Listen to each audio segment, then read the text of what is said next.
Welcome to Green and Red, scrappy politics for scrappy people, a regular podcast on radical environmental and anti-capitalist politics, brought to you by Bob Bazanko and Scott Parkin. Welcome to the silky smooth sounds of the Green and Red podcast. I'm your co-host, Scott Parkin in Berkeley, California. And as always, I'm joined by Bob Bazanko in Houston, Texas right now. And welcome to Taylor Swift's favorite podcast. Yep. She said that after the Super Bowl, did you hear? Yeah, I think I saw a tweet about it. Today. Swifties. Yeah. Yeah. Hey, we'll take them. Today we're going to be talking about, we actually haven't done an episode on this in a minute, but today we're going to be talking about Israel's continued attack and ethnic cleansing and genocide, or whatever you want to call it, on Gaza. Joining us is our old friend, Joshua Frank. Josh, welcome to the Green and Red podcast. Thanks for having me back. Yep. Josh is a journalist and the managing editor at Counterpunch.org. He's also author of Atomic Days and co-editor of a couple of other books, including Red State Rebels, Hopeless, and The Big Heat, all with Justin Clare, I believe. And then he just recently published an article which made the rounds called Making Gaza Unlivable. And so that's a little bit of what we're going to be talking about today. Israel's attack on Gaza has left at least 30,000 dead at this point. This week, we saw the Israelis begin bombing in Rafah, which is like one of the last sort of bastions where we're seeing a lot of people who are displaced by this attack in Gaza have been congregating. But Josh's article is actually about how Israel has been weaponizing environmental destruction against the Palestinians. And so maybe, Josh, actually just talk to us a little bit about how Israel has been weaponizing environmental destruction against the Palestinians during this attack and perhaps previously as well. Yeah, my piece basically really focused on what's happening in Gaza. Obviously, a lot of this is applicable to the West Bank as well, although obviously it's not under the same kind of bombardment at the moment. But I think when we talk a lot about the genocide that's taking place in Gaza, which is obviously very well documented, and the impacts on people, we haven't really addressed those environmental impacts of what's happening and how that's part and parcel for the lives that the Gazans they're dealing with right now. And so I really looked at sort of three things. One, obviously, the bombing campaigns and what that's doing, and the destruction to the cities, to homes. And then also I looked at the historic decimation of olive groves, which are a cultural heritage of Palestinians, also in Gaza, a big part of the economy, which we can talk about a little bit. And then thirdly, I talked about another aspect of this campaign, which is to flood all of these tunnels, primarily in the north. And there's precedent for the destruction that this will cause. Egypt flooded tunnels about 10 years ago. And there's a lot of documentation about what that flooding of seawater into those tunnels to destroy alleged Hamas smuggling routes at that point, what that did to agricultural lands and that kind of thing. So I looked at it holistically and putting it in perspective of this is not just these individual campaigns, but a larger strategy on Israel's part to deem Gaza unlivable. And I think it goes along with a lot of the rhetoric that we're hearing out of the Israeli government.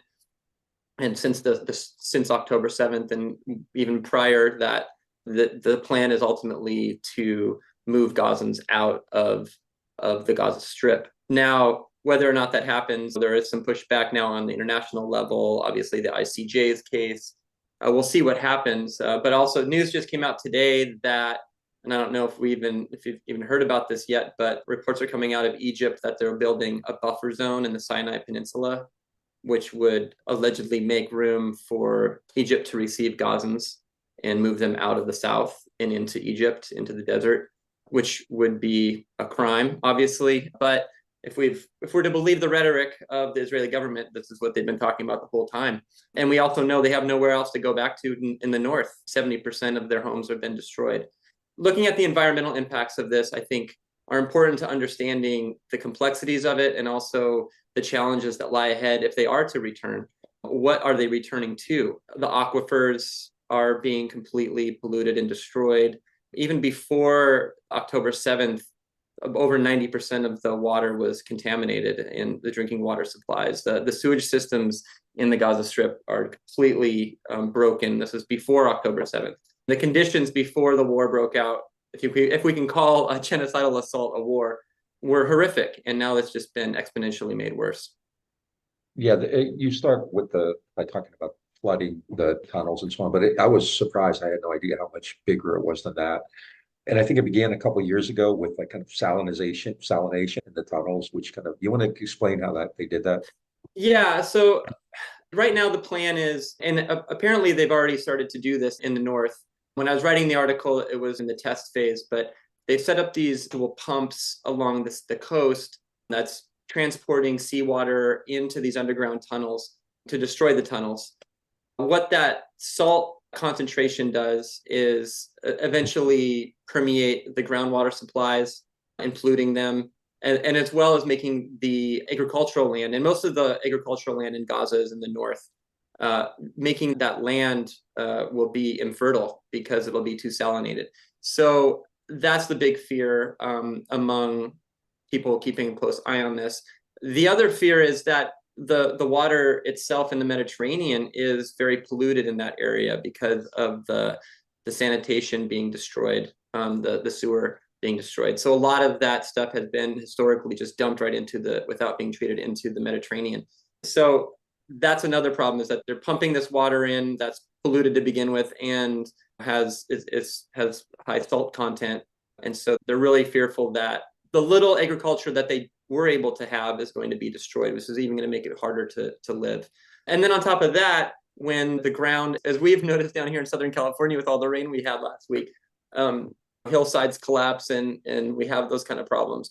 In Gaza, it's going to make it really difficult if the ground is unstable to rebuild, which could be also part of Israel's strategy, is to make that ground so unstable that they can't rebuild in those areas that have been destroyed. I noted that there was a UNICEF report in 2019 that 96% of water from Gaza's sole aquifer is unfit for human consumption. And so Right. it seems part of the Israeli strategy here, it's not just incidental, is to make it unlivable. Although there are a lot of stories about how the Israelis plan to have settlers move into Gaza, the way in which they've been doing it in the West Bank and other places. But I'm wondering if you could talk a little bit about the intentionality. How intentional a strategy is this?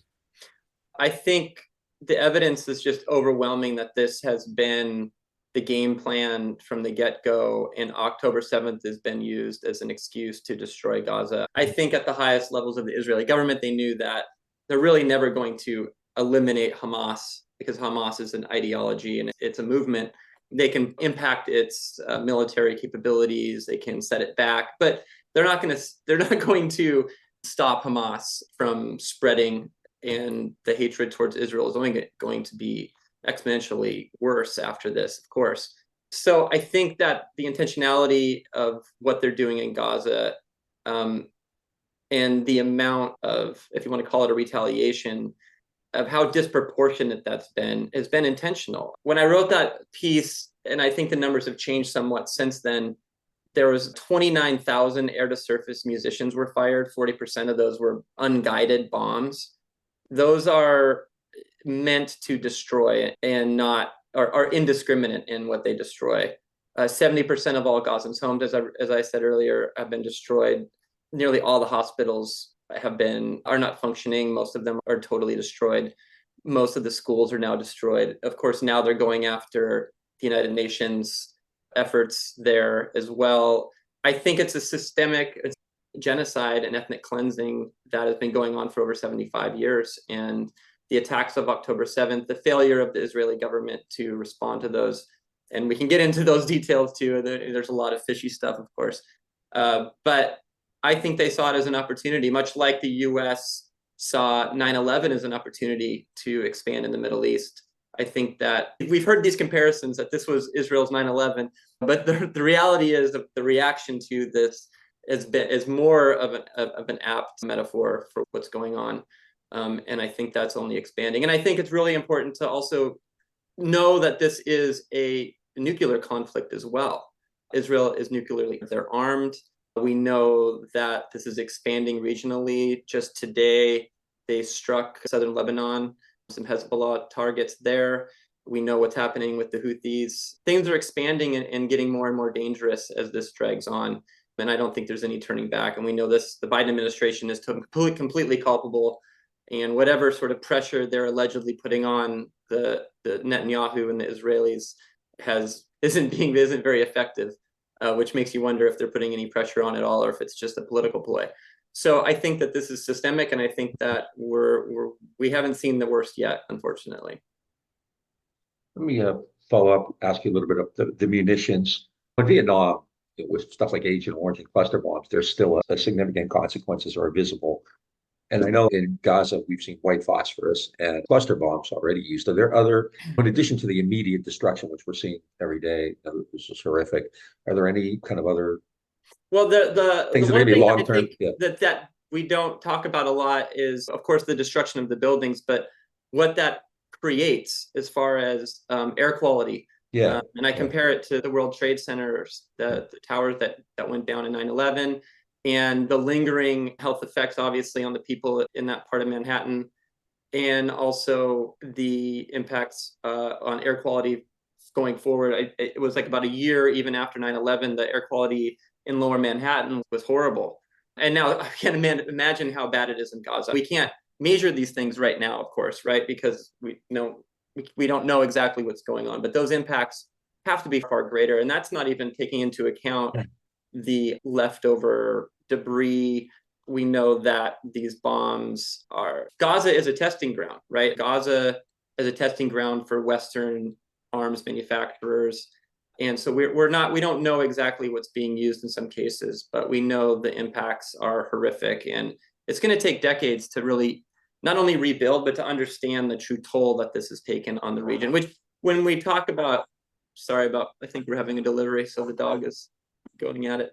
We talk about the impacts of the bombs and these kind of things. We talk about the plans for Israelis to move into Gaza. That might be a plan for some, but what are they moving into? It is a destroyed land, and it's going to take billions and billions of dollars to rebuild it, even back to what it was before, let alone these new sort of fancy buildings on the coast or something.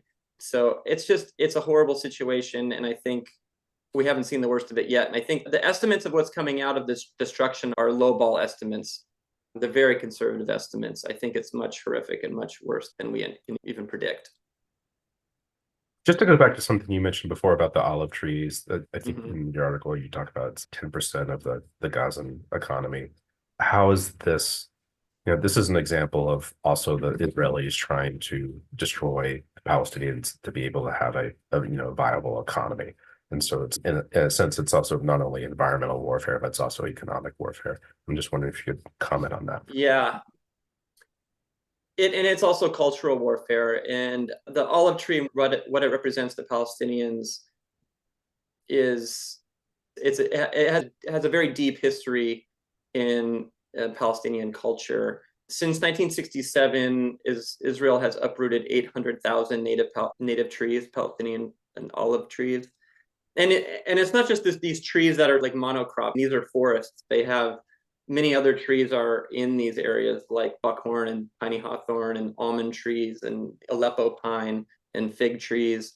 They're ecosystems. They are home to many different types of birds, the green finch, Eurasian jay, and other birds and other migrating birds.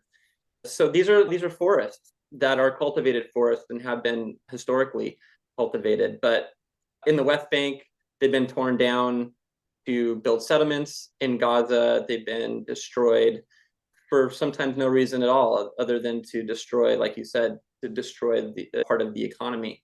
And the harvest season for the olives usually takes place in the fall, but that didn't happen this year. Talking about the economy in Gaza right now seems ridiculous, right? Because there is no economy, it's completely destroyed.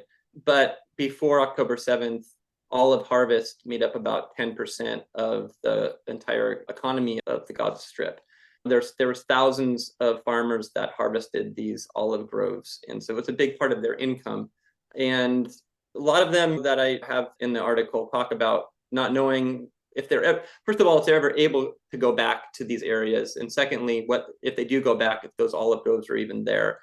And I think it's just, as anybody that's even been a part of any sort of environmental movement in the United States or in the Western world, and the relationship that we have to forests here and fighting to protect them, I think it's really a similar feeling that Palestinians have, even on a much, much deeper scale, to the olive groves. And I believe Israel knows that. I think part of them destroying those olive groves is to destroy part of that Palestinian history as well. Earlier, you'd mentioned white phosphorus. In addition to being deadly to humans, doesn't that kind of have an afterlife and seep into the? Absolutely. Yeah. And it lingers for a long time. It's linked to all kinds of bad stuff. It's also illegal to be using white phosphorus. Talking about the war crimes that Israel has committed, it would take more than a podcast. They were using white phosphorus in cast lead and what the 2014 one too. So yeah, this is going to use this as part of their arsenal. Lebanon. Yeah. It's it will have great impacts. Parsing all of these things out is difficult, I think, once they get in there and can assess it. And then when they do get in there and assess this stuff, I'm sure it's going to be whitewashed. Who's going to be in there? It's going to be the Israeli security apparatus, and they're not going to let in independent observers, I'm sure, especially with their efforts to kick out the UN now. So I don't know if we'll ever really know the long-term impacts, but we do know that white phosphorus has lingering impacts on groundwater supplies, on soil composition, and other things in where it's been used in the past. My next question, because I campaign against fossil fuels, and this is particularly relevant living here in the kind of San Francisco Bay Area, is that there's actually a new campaign that started here called No Fuel for Apartheid, which is targeting Chevron. Chevron, probably since 2020, has been working towards like an energy hub to a couple of gas fields off the coast of Gaza and also in northern Gaza. And I'm curious what your thoughts are on how Western oil companies are basically like seeking. We see weapons manufacturers taking advantage of this moment, bragging about it on earnings calls or whatever. But the CEO of Chevron actually did that last fall as well.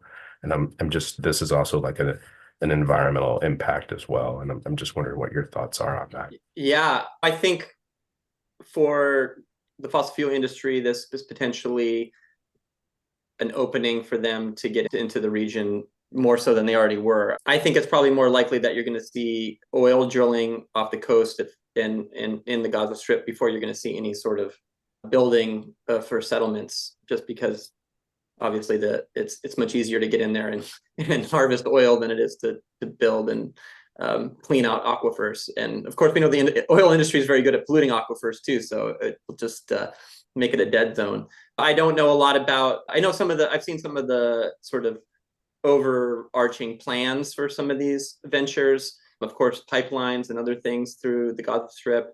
But I don't know at the moment what those are looking like and what's going to happen here in the near future. And I think there's probably a lot of debate about that too, because there's been this effort and this push and even Israel said, we're going to move some of these Palestinians out of the south and back into the north. And so I think that complicates the picture a little bit. And I think that going back to what I was talking about earlier, I do think that there has been some pushback about these things. So I think the talk has been muted about those long-term plans, but I think it's definitely part of it. And as we know, the oil industry doesn't care about human rights or any kind of environmental impacts there. Especially companies like Chevron. I didn't read the entire ICJ complaint. I didn't watch it all that close. Were any of these kind of environmental issues brought up in the charges against Israel? Because during the Vietnam War, the kind of eco side was not the eco side was not brought up, but some of the impacts, I think, of the eco side that are related, right? 85% of the population of Gaza, probably more now, is facing starvation. Those sorts of things are part of that environmental impact and part of destroying agricultural land, right? So if you have Gazans are facing starvation now, they can't go back to a place that has food, because there's nowhere to grow food, there's no access to food, which entices them to leave Gaza, which I think is a big part of the plan. And as we've seen with some of the prominent voices on social media in Gaza, like Motaz, who had something like 17 million followers on Instagram, more than President Biden. He exited, he got out, they wanted him out of there. And part of that was obviously a threat to his life. And he's not the only journalist. Obviously, we know the war on journalists there. But I think part of that is because the rest of it's not livable, right? It's enticing to leave, to save your own life. And I think that the state that we're in right now and that they're in, especially in the South, is that there's nowhere to go. Being forced into the desert and the Sinai, unfortunately, will start looking good to them the further along they go and the more destruction that happens in their own backyards there, in Rafah in particular right now. Are they doing anything like this in the West Bank or any other Palestinian area? We do know in the West Bank, there's been horrific settler violence, and we know that the sort of the southern part of the West Bank, which is drier, the most vulnerable areas of the West Bank are in the southern part of the West Bank. And those are the areas where there's, I don't want to say nomadic peoples, but people that still live off the land, that herd sheep and other things. So they're prime targets for settler violence. We know obviously as well that olive groves are continuing to be burned and ripped up and scorched, sometimes in the name of security, other times to build roads, the walls, to build new settlements. So it is still very similarly to what's happened in Gaza over the years. It's happening today in the West Bank as well. And of course, they live under a completely different sort of military occupation than Gaza did before October 7th. They're going through security checkpoints day in and day out, living in a segregated region of apartheid. So getting cut off from their agricultural land, those sorts of things have happened and are continuing to happen as well. With regard to public health, you've already talked about after 4 months now, how serious it is, respiratory illnesses and diarrhea, children are dying. And that's only going to get worse, right? No clean water. Yeah, I know it's going to get worse as they make it harder and harder for medical teams to get in there and help them. Part of defunding the efforts of the United Nations there is to make those matters even worse, right? Some of the only functioning medical facilities in Gaza right now are run by the UN. The doctors that are coming out of that and talking about their experiences there and how horrible they are, that's only going to get worse, which is another reason for them to leave. I think that's part of the plan.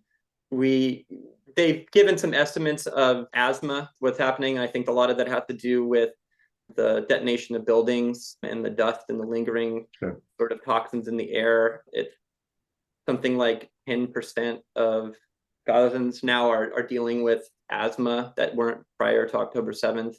Of course, diarrhea is rampant. Other waterborne illnesses are going crazy. It's a total catastrophe, and it is a preventable one, obviously, but we're so far along now, and I don't think we even really have a true understanding of how bad the situation is there on a public health level. And similarly to evaluating sort of the environmental assessment later on, looking at these public health impacts later on is going to be really interesting. And I think the numbers of those that are going to develop long-term severe impacts, not even talking about mental health, of course, just other health issues, is going to be horrific.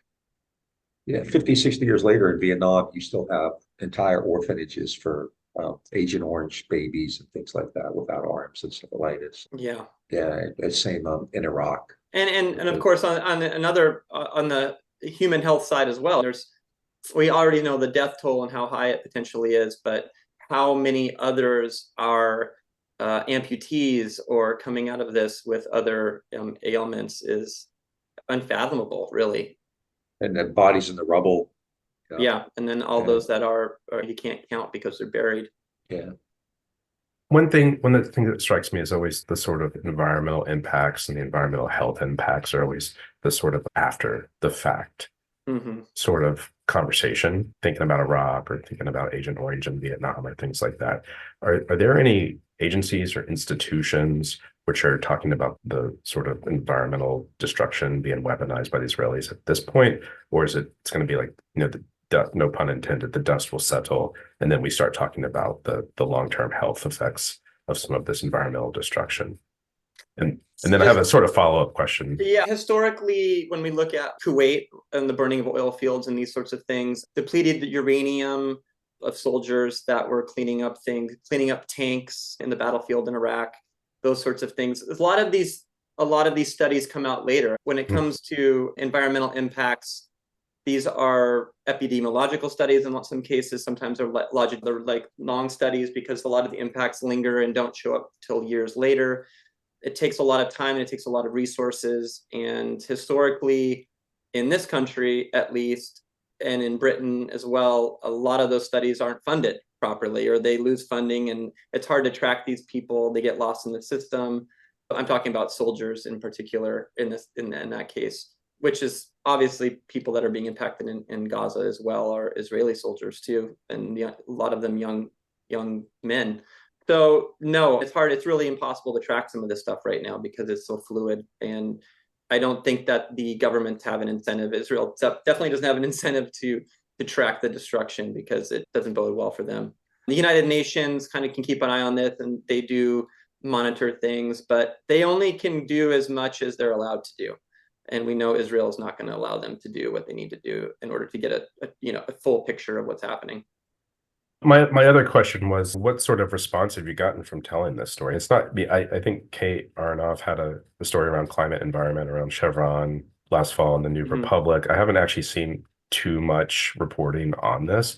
I'm curious about the sort of response you've been getting from this article. Yeah, it's been, I think it made the rounds. I've talked to a lot of people about it. And I think it's been in the conversation. It just hasn't been maybe put together in a way where it's all there and tied into the genocide itself. Because the human toll is just so horrific, that becomes the focus. And so trying to tie that in and looking at it as this more complex thing that's happening, and especially going forward. But yeah, anyway, yeah, I think it's been well received, but it's still, since we're in the middle of this right now, stopping the bombing of Gaza, not only because we obviously want to save lives first and foremost, but because we need to ensure that this destruction stops for environmental impact reasons as well. Okay. I'm going to shift topics a little bit. It's actually still going to be around Gaza, but it's going to be a little bit about some things that have been happening in the U.S. Just last week, it turns out that a assistant district attorney in San Francisco actually sent off some emails to your publication, Counterpunch. Michael Menacini, I guess that's how you pronounce his name, had some choice words for Counterpunch because he published quite a number of articles around the ethnic cleansing and genocide in Gaza. I wonder if you could just actually maybe just fill us in on that a little bit as well. Yeah, I don't know exactly what, I think the first email we received from him was in late January. Apparently he was on our email list and has been receiving our little newsletter updates that we send out, our blasters, we call them. Is he a donor? I don't believe he's a donor. And he won't be anymore. He won't be anymore. Maybe some kind of settlement will come out of this, but no. And I think that first email, he gave us that regular spiel that we're anti-Semitic because we're criticizing Israel and everything we publish is garbage because we can't be taken seriously, blah, blah, blah. Didn't really, whatever. I think what was startling was that he sent it from his work email address, which is a government email address. We're used to nut jobs sending us stuff, of course, death threats and other things too, especially since October 7th. Even our site was attacked right after October 7th because we were immediately trying to stop the incursion into Gaza. So we're used to this stuff. But coming from an assistant district attorney in San Francisco was alarming. And we talked to a lawyer after that one was sent to us, and we just thought we'd sit and wait and see what happened next. Fast forward a couple of weeks, and he sent off another email to us. And this time he repeated some pretty horrible anti-Arab rhetoric. And so at that point, I thought, what's the best way to push back against this guy? And I decided to post his email to make them public. I thought about writing an article about it, but I said, let's just let social media do its thing. I don't have the time for this. He is not really worth my time. But it did get picked up in the San Francisco Standard and had a reporter did a pretty good piece on him. And in doing so, I think put pressure on the DA's office to investigate him. I don't know where that stands at the moment with him. He is not part of the team that's prosecuting the Bay Bridge, I think 78, is that what they're called? Those that shut down the Bay Bridge. But the office is. And so I think it shows that the anti-Arab sentiment within the DA's office in San Francisco is pretty strong. If this guy doesn't feel like he can send off an email from his public government account. This is the guy, he was also the mayor of Martinez as well. The vice mayor, I think. Vice mayor of Martinez. He's been in the public life for a while. You'd think he would have some scruples, or at least send us some hate mail from his personal email account, right? So we'll see. Yeah, we'll see what happens. I think that he needs to be removed from his post. He certainly shouldn't be on any cases that involve hate crimes or free speech or protests of any sort. So I think his job is done there, and I think he should retire. So hopefully there'll be some pressure on him to do that. It says a lot about the coastal elites too. In San Francisco, you have this guy and Pelosi saying the FBI should start surveilling people. And yeah, crowds. Well, I started thinking about it too. It's not just that he has these sentiments, right? Which I think a lot of people have. Few share them publicly. He did, in this case, sent it to us. But I think it was also an attempt to silence a media organization. Getting an email, a media organization, getting an email from a prosecutor's office, calling us out for something that they don't agree with is, I think, a pretty scary precedent. Outrageous. And one that I think, depending on what happens in November, obviously it could get worse as we go forward, the crackdown on free speech. But I think that this is a warning shot. People have been fired for tweeting sympathy for Palestinians consistently for the last 4 months. Absolutely. Yeah. Yeah. But I will say the response once those emails were made public have been nothing but supportive of Counterpunch. And I think he's feeling the pressure for sure. And I don't believe we'll be hearing from him anytime soon. It's interesting how, thinking a lot about institutions and agencies and things like that, how in many ways they're allowed to get away with this, to have anti-Arab sentiment is one thing, but then being able to go public with it with your institutions on your institution server or whatever is just. I mean, I think that anti-Arab sentiment has always been there, but it's been heightened ever since 9/11, right? I think that there's a lot of evidence that this type of anti-Arab sentiment in DA's office and prosecutors and the FBI and others is part of their training from day one. And we're seeing this now 22 years later, that it's still very prevalent there. And that's pretty frightening. And I think about a lot of the hate crimes against Palestinian activists and others, and how when it happened, Bob, right? It happened in Houston a couple of weeks ago, right? If that were a Jewish activist, a Zionist, I should say, it'd probably still be front page news in the New York Times. Yeah. But what happened in Vermont, and since they're Palestinian, since they're Arab, since they hold sentiments that aren't popular with the elite, those kind of fall off the radar. And that's unfortunate. But I think that's part of this bigger problem in our society as well, is dehumanizing Palestinians and dehumanizing those of us who stand up for Palestinian rights. And we're seeing that crackdown on campuses, of course, and all over the place. Yeah, several universities have banned groups like Jewish Voice for Peace or Students for Justice in Palestine. Yeah. Meanwhile, the public has turned against this war. We have cities all across the country passing resolutions, the ceasefire resolutions, because the heat is on, and the public is including outraged. San Francisco, by the way. Yeah, including San Francisco, in Chicago, down here in Long Beach, I mean, all over the place.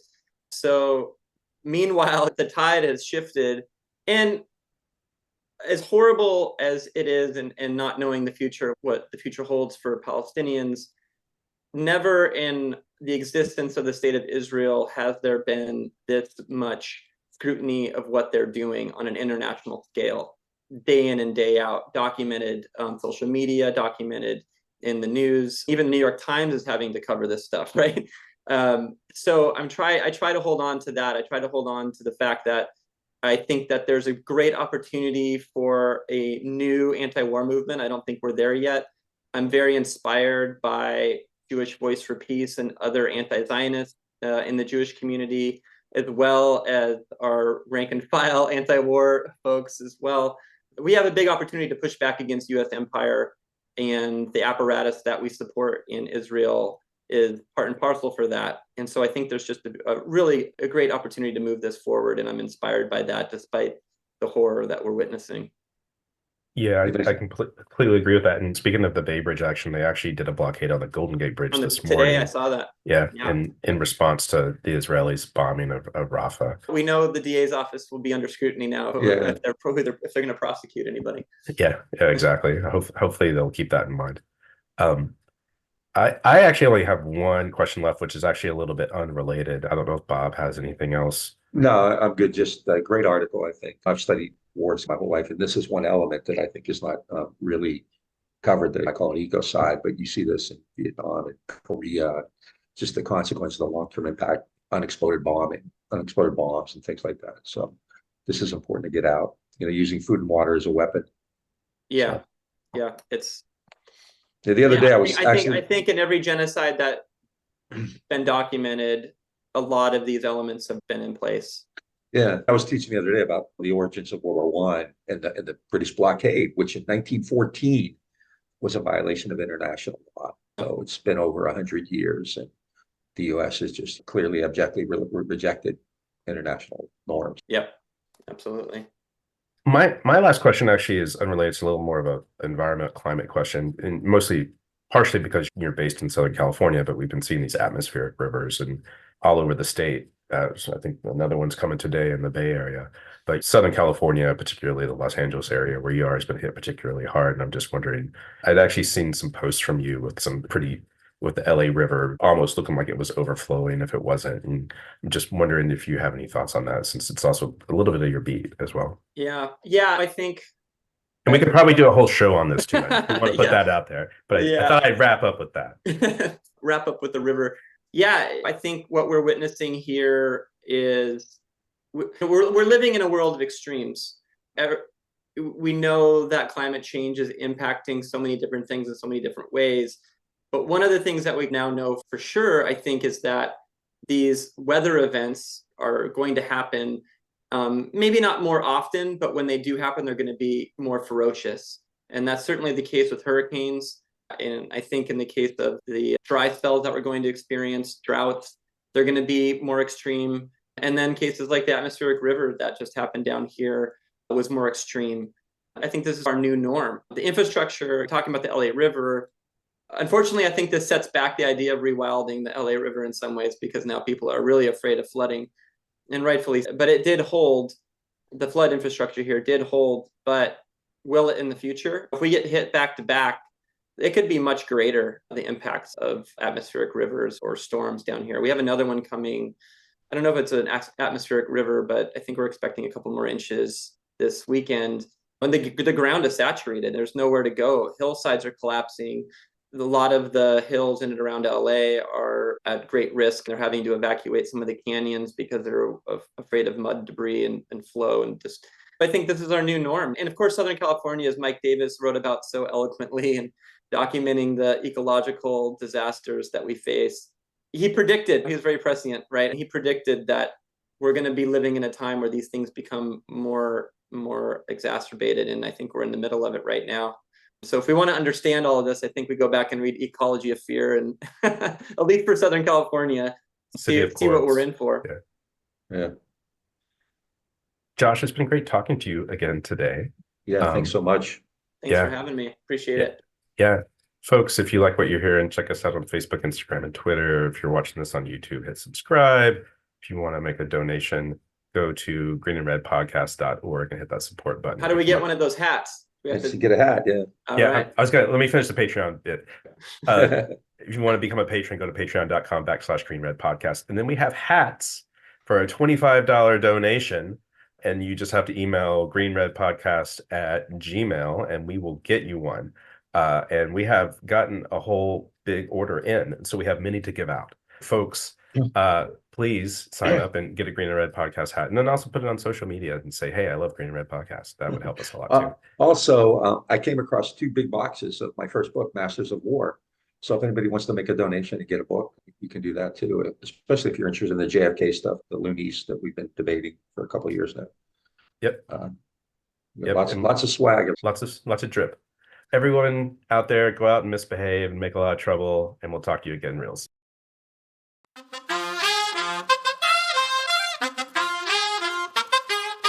Tú nos dices que debemos sentarnos, pero las ideas solo pueden levantarnos, caminar, recorrer, no rendirse ni retroceder, ver, aprender como esponja absorbe. Nadie sobre todos, faltan todos, suman todos para todos, todo para nosotros. Soñamos en grande que se caiga el imperio, lo gritamos alto, no queda más remedio. Esto no es utopía, es alegre rebeldía del baile de los que sobran de la danza tuya y mía. Levantarnos para decir ya basta, ni África ni América Latina se suba. Con barro, con casco, con lápiz a patear el fiasco, provocar un social terremoto en este charco.